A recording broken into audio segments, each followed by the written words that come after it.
Kekalkan Al-Quran sebagai imam kita, semoga kembali di dalam petunjuknya. Kalamullah hidayah bagi kita, diberikan Jibril kepada. Kekalkan Al-Quran sebagai imam kita, semoga kembali di dalam petunjuk. وَلَا تَقُولَنَّ لِشَاعِرٍ إِنِّي فَاعِلٌ ذَلِكَ غَدًا. نبی صلی اللہ علیہ وسلم ہرگز، کس کو کہا جا رہا ہے؟ اللہ کے نبی کو صلی اللہ علیہ وسلم، ہرگز یہ نہ کہیے گا کہ میں یہ کام کل کروں گا، الا ان یشاء اللہ، لیکن یہ کہیں گے اگر اللہ نے چاہا۔ اب یہاں سے عموماً تو یہی بات سمجھ میں آ رہی ہے کہ جب بھی آپ مستقبل کے حوالے سے کوئی کام کرنا چاہیں تو کیا کہا کریں؟ انشاءاللہ۔ لیکن یہ صرف الفاظ سے نہیں کہنا، مانن بھی، مفہوماً بھی آپ کا عقیدہ یہی ہونا چاہیے کہ میں کچھ نہیں کر سکتا جب تک کہ میرا اللہ نہ چاہے۔ حضرت علی رضی اللہ تعالیٰ عنہ فرماتے ہیں میں نے اپنے رب کو پہچانا اپنے ارادوں کے ٹوٹنے سے۔ میں ایک کام کا ارادہ کرتا ہوں، میں یہ کام کر گزروں گا اور میں نہیں کر پاتا تو مجھے پتا چلتا ہے علی دنیا تیرے ارادے سے نہیں چلتی، اللہ کے حکم سے چلتی ہے۔ اس لیے خود پر بھروسہ کرنے کی بجائے کس پر بھروسہ کرو؟ یقین کریں گے میری بات آپ کو پسند نہیں آئے گی، لیکن بہرحال میں جس کو حق سمجھتا ہوں وہ بات کہوں گا۔ یہ جسے ہم سیلف کانفیڈنس کہہ رہے ہیں نا، سیلف کانفیڈنس، مجھے اپنے اوپر بڑا بھروسہ ہے، قرآن کہہ رہا ہے نہیں، تجھے اللہ پر بھروسہ ہونا چاہیے۔ یہ سیلف کانفیڈنس کے نام پہ نا ہم نے توکل کی ایسی کی تیسی کر دی ہے، میں یہ کر سکتا ہوں، میں یہ کام کروں گا، نہیں، الا ان یشاء اللہ، میں ارادہ کر سکتا ہوں، میں محنت کر سکتا ہوں، میں دعا کر سکتا ہوں، کام وہ ہوگا جو میرا اللہ چاہے گا، میری کوئی حیثیت نہیں۔ وَاذْكُرْ رَبَّكَ إِذَا نَسِيتَ، اور یاد کریں اپنے رب کو جب بھی آپ اسے بھول جائیں۔ وَقُلْ، اور نبی صلی اللہ علیہ وسلم کہیے عَسَىٰ أَن يَهْدِيَنِ رَبِّي لِأَقْرَبَ مِنْ هَٰذَا رَشَدًا، امید ہے میرا رب مجھے اس سے بھی زیادہ قریب ہدایت کی راہ دکھا دے گا انشاءاللہ۔ وَلَبِثُوا فِي كَهْفِهِمْ 300 سِنِينَ، اور وہ اصحاب کہف اپنے غار میں رہے 300 سال۔ وَازْدَادُوا 9، اور مزید 9 سال بھی، کل کتنے ہو گئے؟ 309 سال۔ قُلِ اللَّهُ أَعْلَمُ بِمَا لَبِثُوا، نبی صلی اللہ علیہ وسلم فرمائیے اللہ بہتر جانتا ہے جتنی مدت ہو رہے۔ لَهُ غَيْبُ السَّمَاوَاتِ وَالْأَرْضِ، اسی کے علم میں ہے زمین و آسمان کے تمام راز۔ أَبْصِرْ بِهِ وَأَسْمِعْ، وہ کیا خوب دیکھنے والا، کیا خوب سننے والا ہے۔ مَا لَهُم مِّن دُونِهِ مِّن وَلِيٍّ، نہیں ہے ان کے لیے اس کے سوا کوئی دوست۔ وَلَا يُشْرِكُ فِي حُكْمِهِ أَحَدًا، اور نہ وہ اپنے حکم کے اختیار میں کسی کو شریک کرتا ہے۔ وَاتْلُ مَا أُوحِيَ إِلَيْكَ مِنْ كِتَابِ رَبِّكَ، اور نبی صلی اللہ علیہ وسلم تلاوت کرتے رہیے جو وحی کیا جاتا ہے آپ کی طرف آپ کے رب کی کتاب میں سے۔ لَا مُبَدِّلَ لِكَلِمَاتِهِ، اللہ کے ارشادات کو کوئی بدلنے والا نہیں ہے۔ وَلَن تَجِدَ مِن دُونِهِ مُلْتَحَدًا، اور آپ اللہ کے سوا کوئی اور پناہ گاہ نہیں پائیں گے۔ وَاصْبِرْ نَفْسَكَ مَعَ الَّذِينَ يَدْعُونَ رَبَّهُمْ بالغداۃ والعشی، کیا خوبصورت ہدایت۔ اے نبی صلی اللہ علیہ وسلم اپنے آپ کو روکے رکھیں ان لوگوں کے ساتھ، اٹیچ رکھیں۔ آپ کو محسوس ہوگا یہ بڑے سردار جو ہے نا، یہ بڑے سرمایہ دار، یہ بڑے مالدار، یہ بڑے معزز، یہ بڑے مشہور لوگ وہ ہیں جن کے ساتھ میں اٹیچ ہو گیا تو میرے لیے فائدہ ہوگا، دین کے راستے میں فائدہ ہوگا۔ نہیں، جنہیں اللہ نے آپ کے ساتھ جوڑا ہے ان کے ساتھ اپنے آپ کو صبر کے ساتھ روکے رکھیں۔ یہ دنیاوی لحاظ سے شاید بڑے کمزور لوگ ہوں گے لیکن ان کی ایک اسپیشلٹی ہے، یدعون ربہم بالغداۃ والعشی، یہ صبح و شام اپنے رب کو توحید کے ساتھ پکارنے والے ہیں۔ یریدون وجہہ، یہ اللہ کی رضا کے طلبگار ہیں، یہ بڑے پیور ہیں، یہ بڑی مقدس ہستیاں ہیں، یہ بڑے پاک باز لوگ ہیں۔ لہذا دجالیت کے دور میں تمہاری دوستیاں سرمایہ کی بنیاد پر نہیں، عزت اور شہرت کی بنیاد پر نہیں، اللہ کے دین اور تقوی کی بنیاد پر ہونی چاہیے۔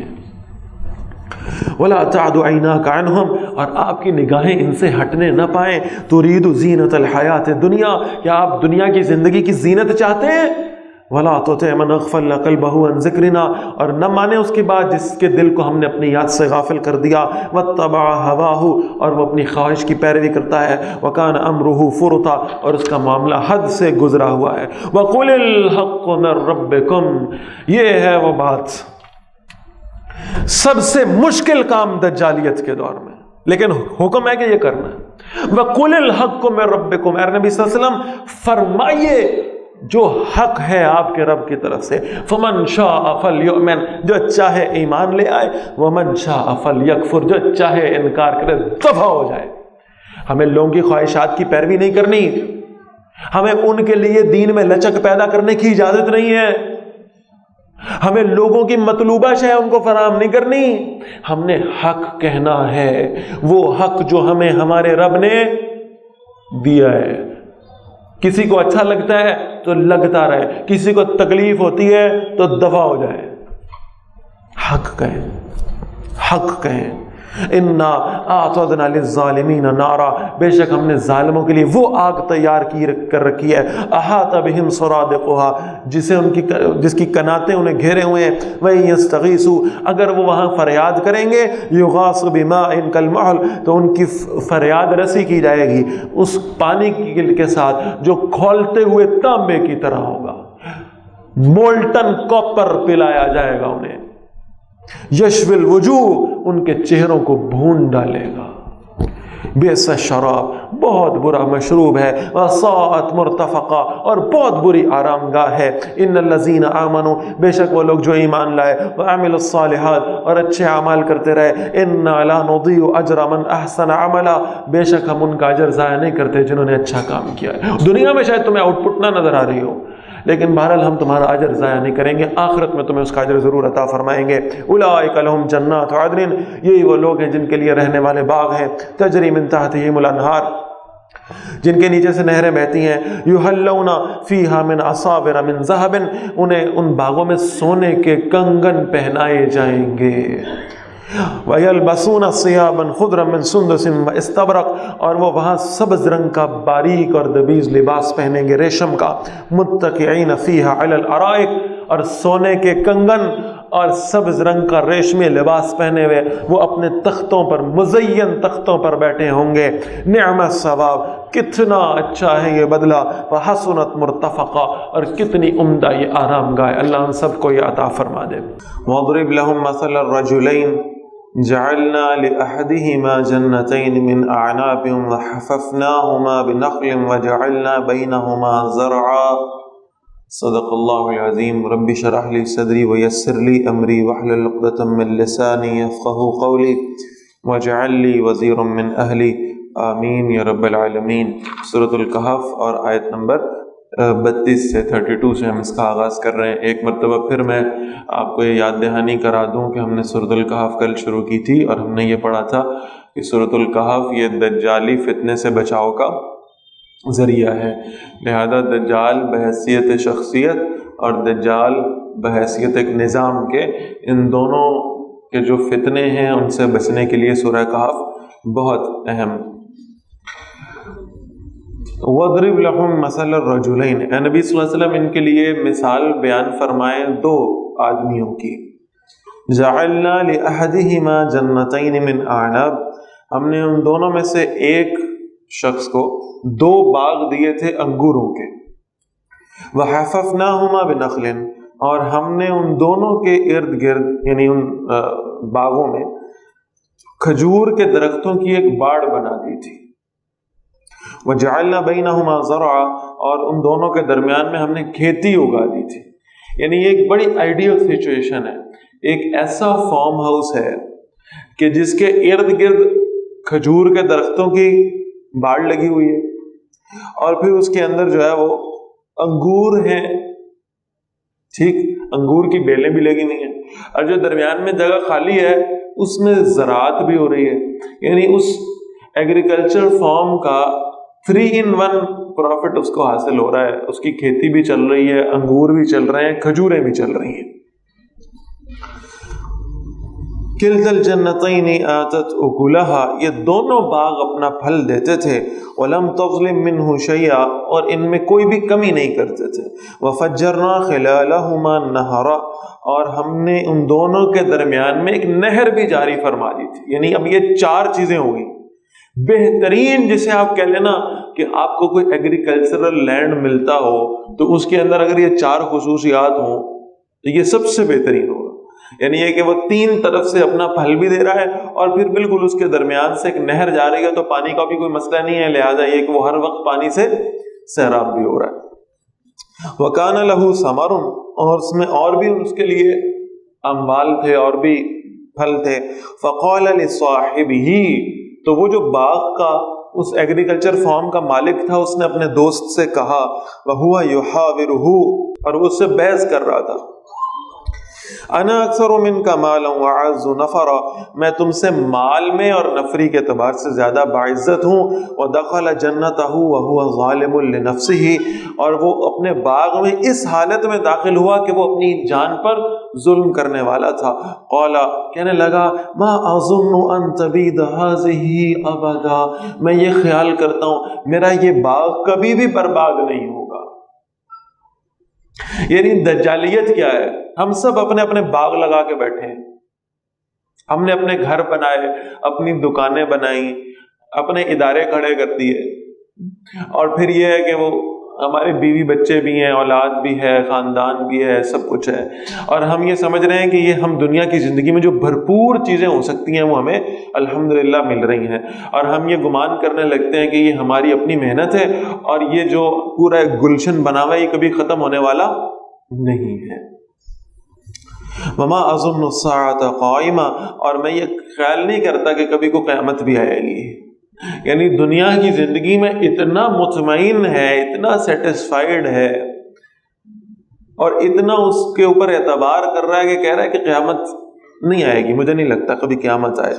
وَلَئِن رُدِدتُّ إِلَىٰ رَبِّي، اور اگر بالفرض مجھے اپنے رب کی طرف واپس لوٹایا بھی گیا، لَأَجِدَنَّ خَيْرًا مِّنْهَا مُنْقَلَبًا، میں اس سے بہتر واپس لوٹنے کی جگہ پاؤں گا۔ اس کا مطلب ہے کہ یہاں اگر اللہ نے مجھے یہ سارا کچھ عطا کیا ہے تو اللہ مجھ سے بڑا پیار کرتا ہے، میں اللہ کا بڑا پسندیدہ آدمی ہوں، لہذا جب میں واپس لوٹوں گا تو پھر اس سے بھی زیادہ بہتر باغات اور اس سے بھی زیادہ بہتر نہریں اور سب کچھ مجھے میسر آ جائے گا۔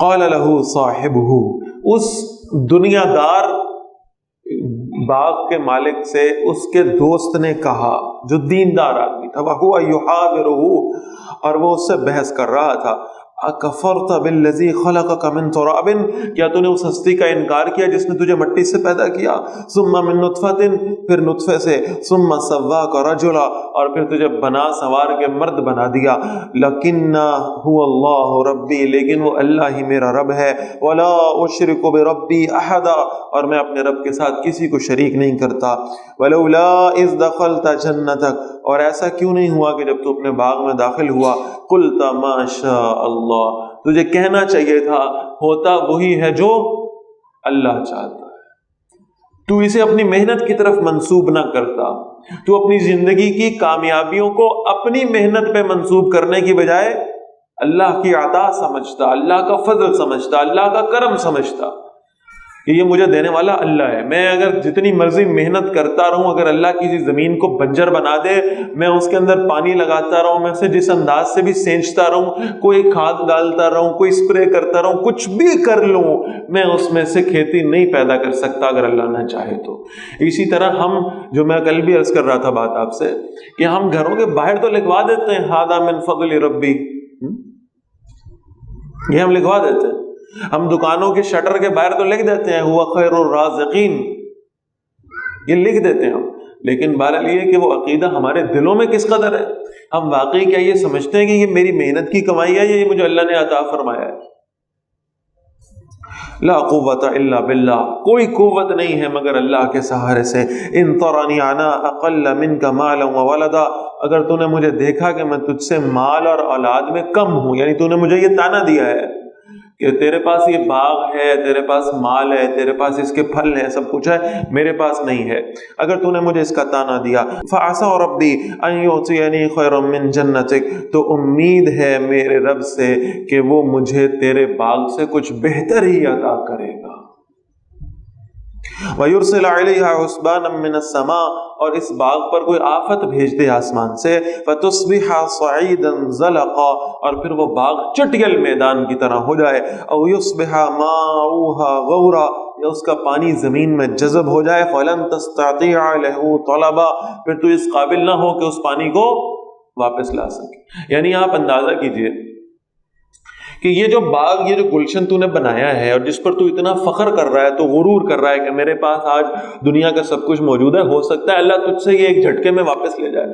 کتنے ایسے لوگ آپ نے اپنے معاشرے میں دیکھے ہوں گے جو کسی ایک وقت میں یعنی اتراتے نہیں تھکتے تھے اور اکڑتے نہیں تھکتے تھے، پھر ایک جھٹکا لگا اور سب کا سب دھڑم سے زمین پہ آ گیا، سب ختم۔ اور پھر انہی لوگوں کو یعنی اسی سوسائٹی نے دیکھا کہ وہ سگنلز پہ کھڑے ہو کے بھیک بھی مانگ رہے تھے، جو اپنے مال پہ تکبر کیا کرتے تھے، جو اپنے کاروبار پر، اپنی اہلیت پر تکبر کیا کرتے تھے، ان کا کیا حال ہوا۔ لہٰذا اسے خود سے منسوب کرنے کی بجائے اللہ سے اس کی نسبت کیا کرو کہ یہ میرے اللہ کا فضل اور کرم ہے جو اس نے مجھے عطا فرمایا ہے۔ تو وہ ان کا جو دیندار دوست ہے وہ کہہ رہا ہے کہ ہو سکتا ہے کہیں ایسا نہ ہو تیرے اس تکبر کی وجہ سے تجھ پر کوئی آفت آ جائے، کوئی آندھی آئے اور تیرا سارا جو باغ کا پھل تھا اس کو خراب کر کے چلی جائے، کوئی زلزلہ آئے اور تیرے سارے درخت زمین بوس ہو جائے، یا یہ ہے کہ جو پانی ہے، یہ جو نہر بہ رہی ہے جس سے تو اس اپنے باغ کو سیراب کر رہا ہے، تو کہیں ایسا نہ ہو کہ یہ پانی زمین کے اندر جذب ہونا شروع ہو جائے، تو پھر تو کیسے اس کو باہر نکالے گا۔ اور آپ ذرا اندازہ لگائیں، یہ دونوں کیفیتیں، میں کل عرض کر رہا تھا نا یہ دجالیت کا نظام ہے، کہ آپ یہ اندازہ لگائیں کیا یہ دونوں کیفیتیں ہمارے زمانے میں نہیں ہوئی؟ کیا ہم نے پھلوں کو ناپاک نہیں کر دیا؟ اور کیا ہمارا پانی روز بروز زمین میں نیچے سے نیچے نہیں جاتا جا رہا؟ یہ کیفیات ہمارے ساتھ ہو رہی ہیں۔ تو فرمایا وَأُحِيطَ بِثَمَرِهِ، اس کا سارا پھل سمیٹ لیا گیا، فَأَصْبَحَ يُقَلِّبُ كَفَّيْهِ عَلَى مَا أَنفَقَ فِيهَا، پھر جو کچھ اس نے اپنے باغ پہ خرچ کیا تو اس کے پاس بچا تو تھا ہی نہیں کچھ، وہ جو کچھ اس کے پاس تھا وہ اس نے سارا اپنے باغ میں انویسٹ کر دیا تھا، جیسے ہم اپنی ساری زندگی کو اس دنیا میں انویسٹ کر دیتے ہیں۔ تو اللہ نے فرمایا ایک آندھی آئی، سارا پھل اس کا فارغ ہو گیا، ختم ہو گیا، وَهِيَ خَاوِيَةٌ عَلَى عُرُوشِهَا، جبکہ وہ باغ اپنی چھت پر گرا پڑا تھا۔ وَيَقُولُ، اور وہ کہنے لگا يَا لَيْتَنِي لَمْ أُشْرِكْ بِرَبِّي أَحَدًا، وہ کہتا کاش میں اپنے رب کے ساتھ کسی کو شریک نہ ٹھہراتا۔ بھئی کوئی پیچھے آیتوں میں ذکر آیا کہ اس نے غیر اللہ کو سجدہ کیا ہو؟ کہیں ذکر آیا کہ وہ اللہ کو چھوڑ کے کسی اور کو سجدہ کرتا تھا، کسی اور سے مرادیں مانگتا تھا؟ کہیں ذکر آیا؟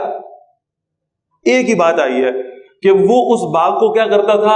اپنے ساتھ منسوب کرتا تھا، اپنی محنت کی بنیاد پر اس کو سمجھتا تھا کہ یہ میں کرنے والا ہوں۔ اور اب اسے پتہ لگا جب سب ختم ہو گیا تو وہ کہتا ہے کاش میں اپنے رب کے ساتھ شریک نہ کرتا۔ کسے شریک کیا اس نے؟ اپنے نفس کو، اپنی خواہش کو، وہ جو چیزیں اسے اللہ کے ساتھ منسوب کرنی چاہیے تھی اپنے ساتھ کر بیٹھا۔ وَلَمْ تَكُنْ لَهُ فِئَةٌ يَنْصُرُونَهُ مِنْ دُونِ اللَّهِ، اور اس کے لیے کوئی ایسی جماعت، کوئی ایسا گروہ، کوئی ایسے اس کے ساتھی نہیں تھے جو اللہ کے مقابلے میں اس کی مدد کر سکتے۔ وَمَا كَانَ مُنْتَصِرًا، اور نہ وہ بدلہ لینے کے قابل تھا۔ یعنی اب آپ اندازہ لگائیں کہ جس شخص کے پاس کروڑوں اربوں کی جائیداد ہے اور وہ یہ سمجھ رہا ہے یہ سب کچھ بالکل ٹھیک ہے اور چل رہا ہے اور یہ کبھی ختم نہیں ہونے والا، یہ جو میں نے پوری امپائر اسٹیبلش کی ہے یہ ختم نہیں ہو سکتی کسی بھی لمحے، اور ایک ہارٹ اٹیک آتا ہے، ایک، اور وہ بستر پر، اور اب اس کے سارے رشتہ دار یہ وہ سب اس کے آس پاس کھڑے ہیں، کوئی دعائیں کر رہا ہے، کوئی ڈاکٹر کو بلا رہا ہے، کوئی کچھ کر رہا ہے، کوئی کچھ کر رہا ہے، اور وہ اب سب مل کر اللہ کے مقابلے میں اس کی کوئی مدد نہیں کر پا رہے۔ ہنالک الولایۃ للہ الحق، یہاں پر کل اختیار سچے اللہ کا ہے. ہوا خیر ثوابا و خیر عقبا، وہی بہتر ہے بدلہ دینے میں اور وہی بہتر ہے نتیجہ ظاہر کرنے میں. Kekalkan Al-Quran sebagai imam kita, semoga kembali di dalam petunjuknya. Kalamullah hidayah bagi kita, diberikan Jibril kepada. Kekalkan Al-Quran sebagai imam kita, semoga kembali di dalam petunjuknya. Kalamullah hidayah bagi kita.